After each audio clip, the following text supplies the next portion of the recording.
Oh yes, have you noticed anything different about my truck? It has a leveling kit and bigger tires. So on this video, I want to see exactly how lifting your truck and putting larger, heavier off-road tires affects fuel efficiency and also 0 to 60 performance. So let's fill up and get going.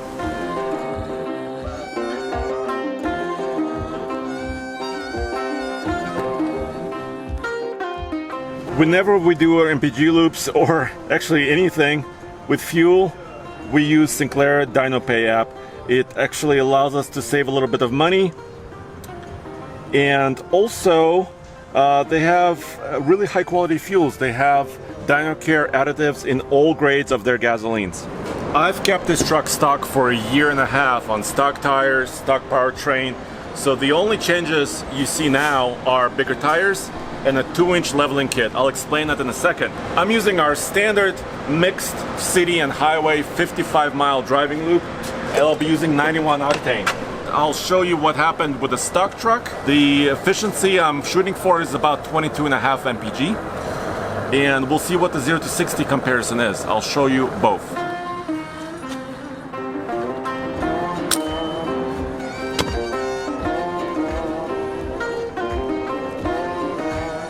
This was my budget build, so to speak, because I used just a very simple 2-inch leveling kit from Rough Country. That was about $100. Then I bought 4 of these BF Goodrich all-terrain KO2 tires. The size on this tire is 285/75 R17. I kept my stock wheels. That was about $1,100.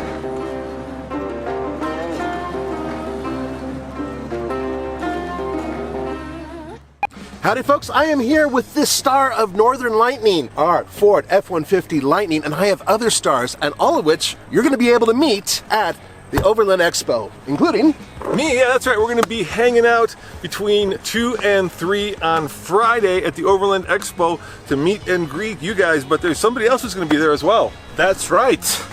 It's going to be in Loveland, Colorado, 26th and 27th of August, 2 to 3 p.m. in the afternoon. Come by and see us. Where are we at, Andre? We're at the 4-Wheel Camper booth. And guess what, guys? We've got some stickers to give away. Nice. To keep tabs on my distance and my speed for this test, I'm going to be using my altimeter app on my iPhone. This is an older version of it, so if you cannot find this exact app, I'm sorry, I've just had it for about 8 or 9 years. So let's get going, and we'll be able to map exactly where we're going.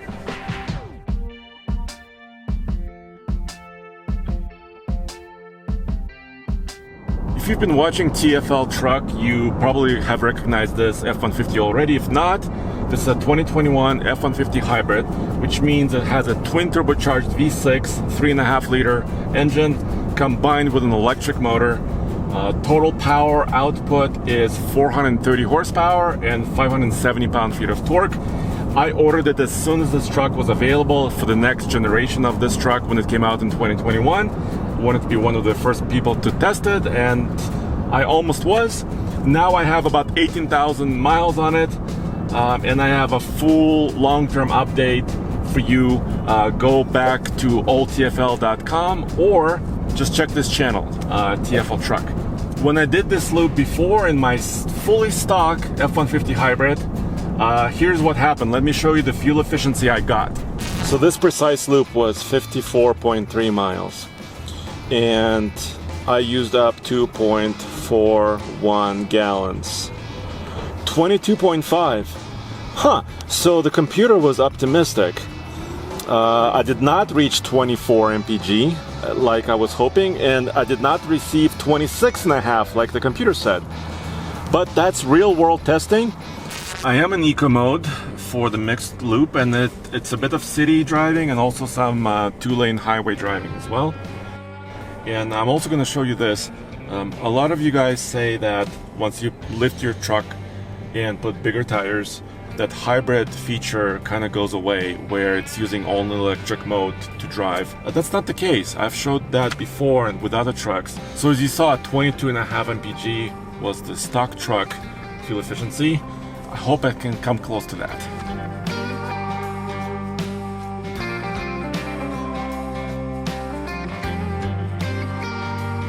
For this first upgrade on my truck, I decided to go as low budget as I could, but still get some good tires.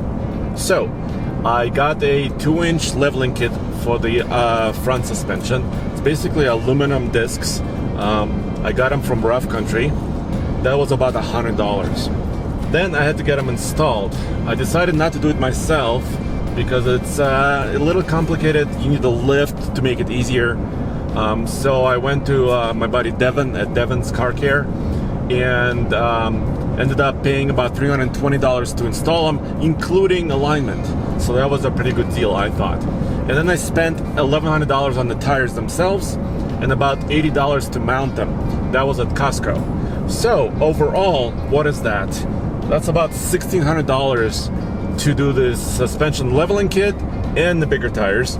And the tires are now about 33.8 inches in diameter, and the stock ones were 31.8. So I got about 2 inches out of the tire size, which I think it looks good. It hasn't been rubbing, but I'm sure it will affect my performance.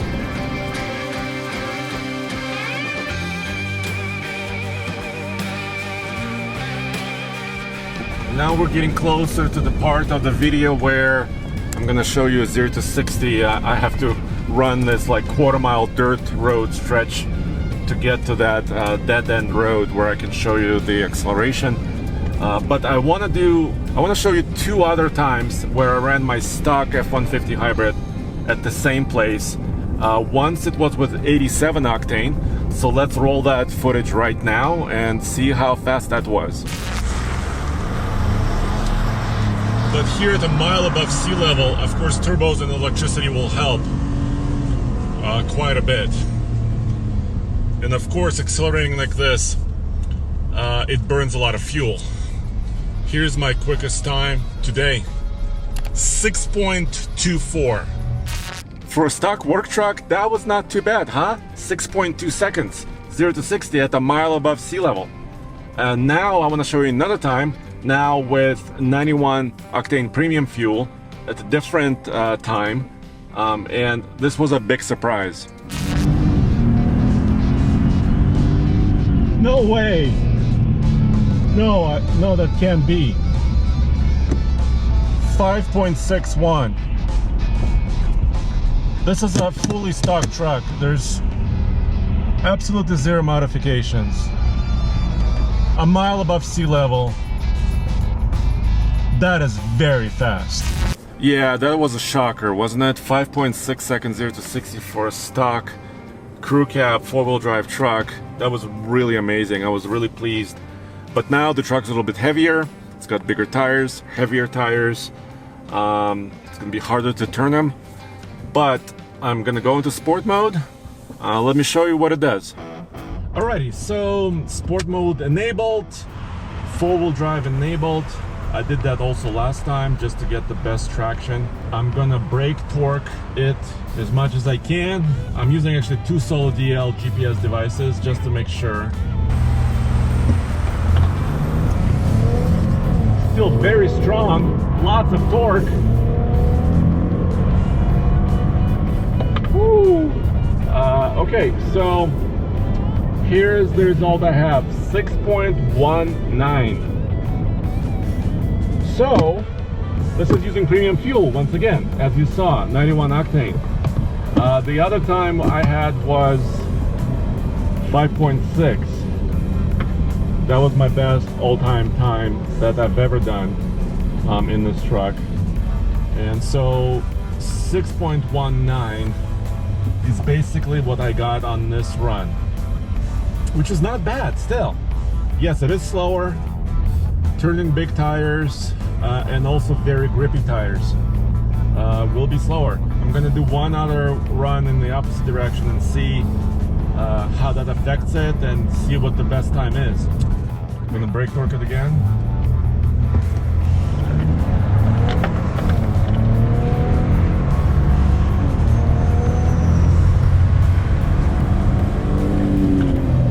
Uh, 6.48. So as always, I'll let you know the fastest time I'm able to get after at least 2 runs. This is exactly what I did last time. So I don't affect fuel efficiency anymore. I'm gonna just continue on my loop and show you the fuel efficiency I'm getting.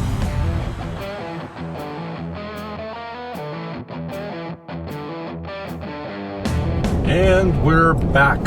So let's get the fuel topped off and figure out the final number at the pump.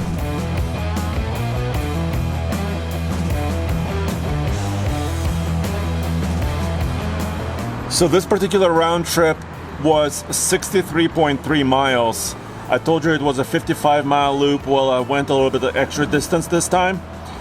So I'm gonna use 63.3 GPS-based miles for my calculation. So the number, once again, as you saw, 22.5 mpg is what I got last time with a totally stock truck. And this fuel tank on the hybrid is 30.6 gallons. So it's a decent size fuel tank. It's not the same as other F-150s because it is a hybrid. 2.867 gallons. So let's calculate. As I showed you, the distance was 63.3 miles. Divide by 2.867 gallons equals 22.1. Whoa! I'm surprised. Well, it's not that much worse actually. It's within that kind of error. So I'm pretty pleasantly surprised. So I didn't lose a ton of efficiency, maybe about 0.4 mpg. Still, it will add up over time. And I lost half a second, 0 to 60, which is kind of significant, but the 6.2 second acceleration in this truck is still, I'm pretty happy with. So let me know what you think in the comments below. Check out oldtfl.com for everything automotive, one-stop shop right there.